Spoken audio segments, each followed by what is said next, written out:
இன்றைக்கி புதினா புலாவ் செய்ய போகிறோம். அதுக்கு தேவையான பொருள்லாம் எடுத்து வச்சுருக்கோம். ஒரு கட்டு புதினா, வெங்காயம், ஒரு பெரிய வெங்காயம் 2-3, ஒரு 5 பச்சை மிளகா, ஒரு பெரிய பூண்டு ஒன்று அது உரித்து வச்சுருக்கோம். இஞ்சி பூண்டு சம அளவில் எடுத்து அரைச்சி வச்சுருக்கோம். முந்திரி பருப்பு ஒரு 10-12 எடுத்து வச்சுருக்கோம். இன்றைக்கி ரொம்ப ஒரு 600 கிராம் அளவுக்கு நான் அரிசி எடுத்து வச்சுருக்கேன். இது எண்ணெய் ஒரு 125 கிராம் எம்எல் 125 எம்எல் வச்சுருக்கேன். பட்டை ஒரு 2-3 கிராம்பு, ஒரு பிரிஞ்சி இலை, இதுதான் வச்சுருக்கோம். இதை வச்சு இப்போ எப்படி செய்யுதுன்னு பார்க்கலாம். இப்போ இந்த எண்ணெயை போட்டுக்கலாம்.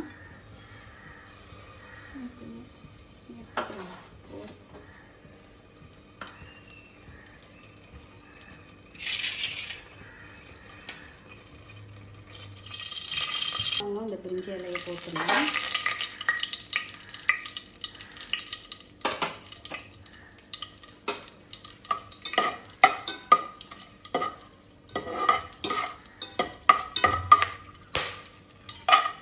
முந்திரி பருப்பை போட்டுக்கலாம்.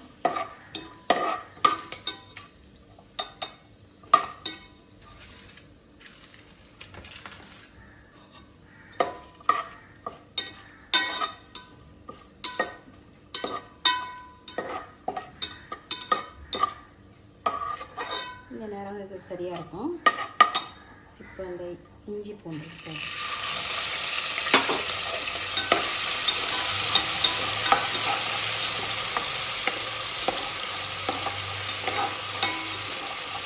இது எண்ணெயில் பொரிஞ்சு வந்தோடனே நம்ம இந்த வெங்காயத்தை சேர்த்துக்கலாம்.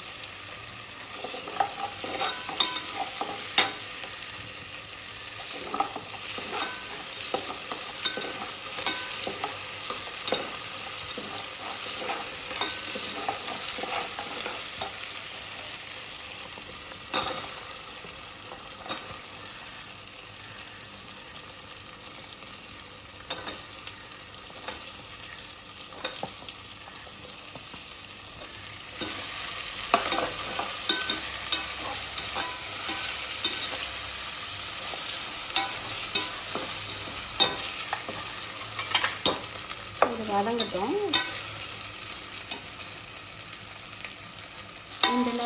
இந்த பதத்துக்கு வதங்கினா இப்போ புதினாவை போட்டுக்கலாம்.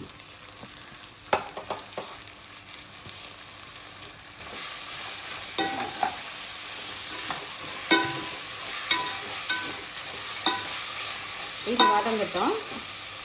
இது கூட பச்சை மிளகாவையும் சேர்த்துக்கணும்.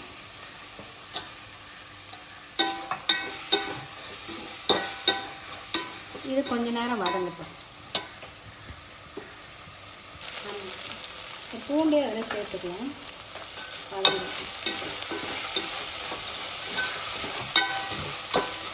கொஞ்ச நேரம் இந்த புதினா நல்லா வதங்கணும். இப்போ வதங்கிடுச்சு நல்லா. இப்போ இந்த நேரத்தில் இங்கே பக்கத்தில் கொஞ்சம் தண்ணி சுட வச்சுருக்கேன். இது 1க்கு 1.5 தண்ணி போட்டுக்கலாம்.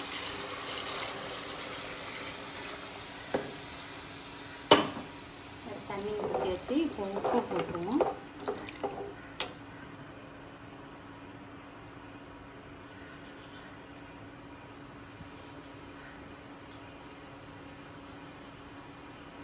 தேவையான அளவு உப்பு போட்டுருவோம்.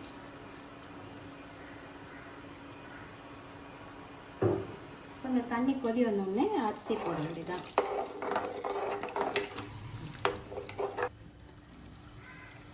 இப்போ நல்லா கொதி வந்துருச்சு.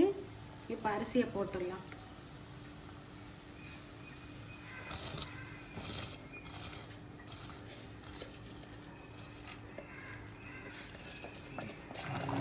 இப்போ இந்த ஸ்டேஜில் மூடி ஒரு விசில் விட்டு நிறுத்திடலாம். இருந்துடலாம். இதுதான் கரெக்டாக இருக்குது. சரியாக வெந்திருக்கு. சரியா?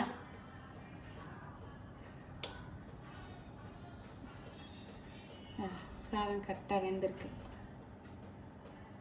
சரியா?